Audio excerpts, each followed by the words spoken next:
What's up mga repa? This is Kuya Nicky again, nagbabalik, and today tayo nagluto ng Chinese style steamed fish or Chinese style steamed pampano. So sa video na to, ibabagi ko sa inyo ang aking step by step procedure kung paano ko niluto ito. So paano mga repa? Tara, samahan nyo ako muli at akin nang ibabagi ang pagluluto nito.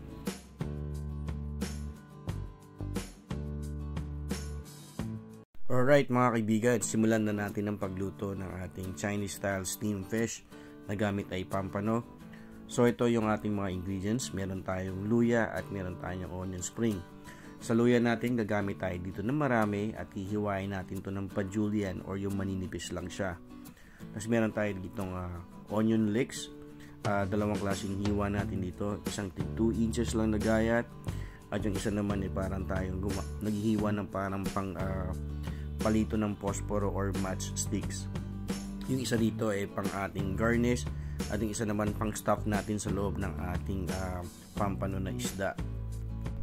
So yung ating pang garnish or pang design, ating ito ilalagay sa isang bowl of ice na may water.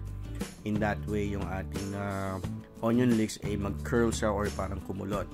Ngayon yung part na may white tsaka may light green, yan yung ilalagay natin sa loob ng ating pampano fish. Now, gagawa tayo dito ng ating ginger soy sauce. Ilalagay natin ito ng mga 2.5 tablespoon or 2.5 kutsarang toyo.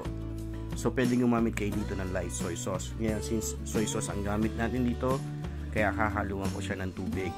So, sa tubig, gumamit ako dito ng mga 3 kutsara hanggang 5 kutsarang tubig mga kaibigan.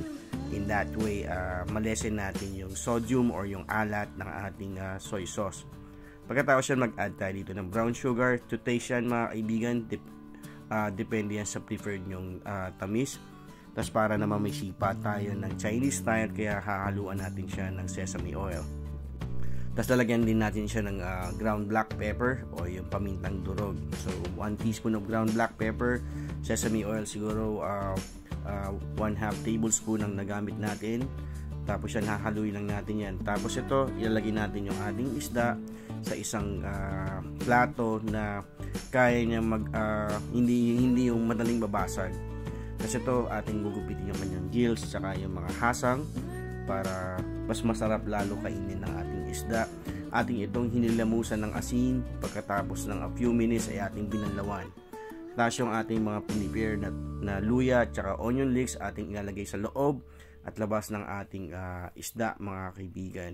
So pag naluto to, imagine niyo yung lasa ng isda na rich in flavor ng ginger na may soy sauce ay talagang pagkasarap mga kaibigan. Sobrang linamnam at makakaiwas kayo sa high blood kapag naiwasan nyo rito ang pagkain ng ating mga mamantikang pagkain. Ay talagang ito ay pagkasarap talagang makain mga kaibigan. Pwede kayong gumamit dito. Ang pinaka best na fish na para sa akin gawin ito ay lapu-lapu. Pwede din kayong gumamit dito ng tilapia. So ayan, atin lang sinasalin dito yung ating luya at saka yung mga onion leeks. Pagkatapos yan, ating isasalin dito yung ating na-prepare na sauce, yung ginger soy sauce. Ngayon yung ginger soy sauce natin, hindi yan kukulo dyan kasi ini-steam lang. Pwede naman after natin lutuin, hanguin natin yung ating sauce at pakuluan separately. Then ibalik natin dun sa ating steam pampano. Now, para malaman natin kung naluto maigi ang ating pampano, for me sa loob ng 20 minutes ang ating pag-i-steam. Ngayon nag-add tayo dito ng water. In that way, mas malilesen natin yung alat. Kasi nga, gumamit lang tayo dito ng ordinary soy sauce. Kung gagamit ka ng light sauce is much better. So, ito ay ang ginagawa natin dito ay yung madaling makita sa ating kusina sa Filipino setup na kitchen. Kasi ito yung improvised na steamer natin mga kaibigan.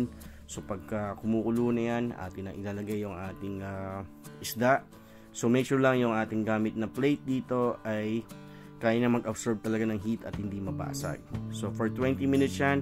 Now to know na kung luto na ang ating pampano, itusok nyo lang yung inyong barbecue stick or any toothpick.